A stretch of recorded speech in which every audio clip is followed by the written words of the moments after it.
Have you ever been in a situation where you felt pressured to conform to a tradition or practice that went against your values, and how did it make you feel? Welcome to Imagery Tales, friends. I hope you're doing well. Before we start our story, please subscribe to our channel. Your support makes a big difference. Today, we have a very interesting story to share with you called The Lottery. Let's start the story. One sunny morning on June 27th, in a small village between the post office and the bank, about 300 villagers gathered. They were there for the annual lottery, a tradition that took only a couple of hours, starting at 10 in the morning, leaving enough time to get home for lunch. The village was pretty, with flowers and green grass. The lottery brought a mix of excitement and worry as everyone wondered who would be chosen. Little did they know that this year's lottery would change their lives in unexpected ways. The kids gathered first, right after school let out for the summer. They didn't quite know what to do with their newfound freedom.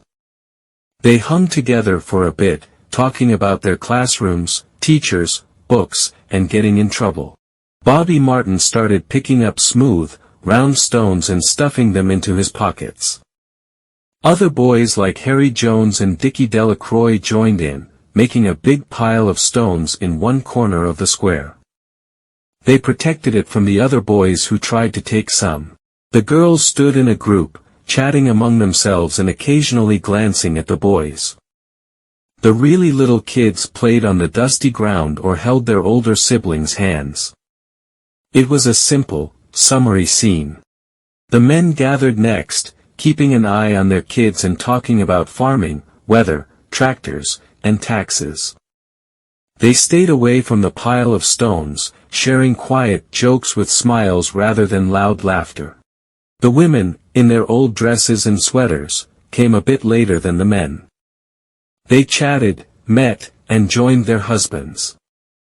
It took a few calls for the children to gather around, with Bobby Martin playfully avoiding his mother and running back to the stones. His father's stern voice made him return and stand between his father and older brother.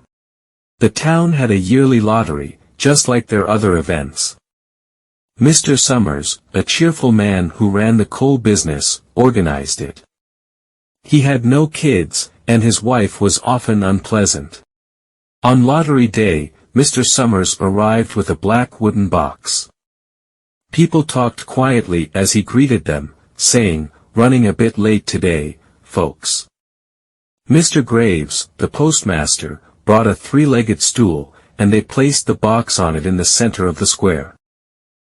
The villagers kept their distance. When Mr. Summers asked for help, Mr. Martin and his son, Baxter, came forward to steady the box while he mixed the papers inside.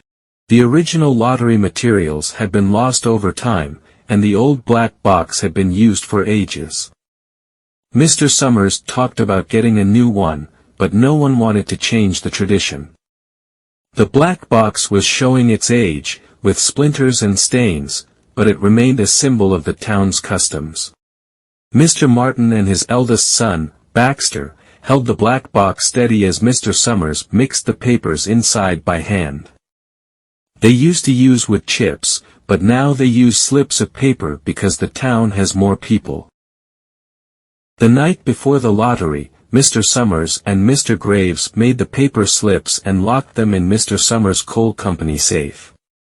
They brought the box to the square the next morning. During the year, the box was stored in different places, like Mr. Graves' barn or the post office. Before starting the lottery, they had to make lists of families and their members, and Mr. Summers had to be sworn in by the postmaster.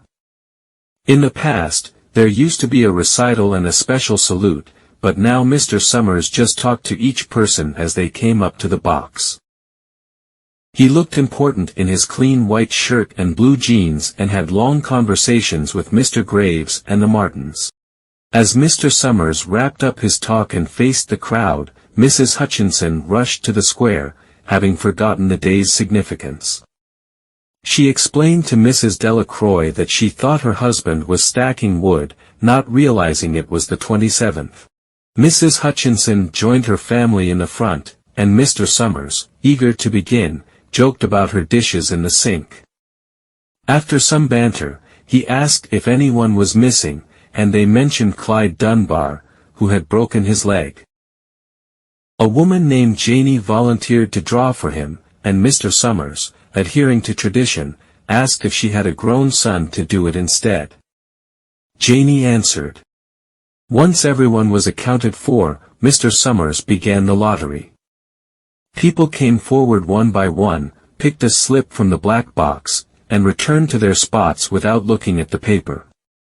The process moved swiftly, with names being called and people stepping up, the tension building. Finally, it was Mr. Hutchinson's turn. Summers asked how many kids they had, and he replied they had 3, named Junior, Nancy, and Little Dave. Mr. Summers instructed them to take a paper each. Little Dave picked a paper from the box and laughed. Nancy and Junior also drew papers and happily showed them to the crowd. Mrs. Hutchinson hesitated but eventually grabbed one.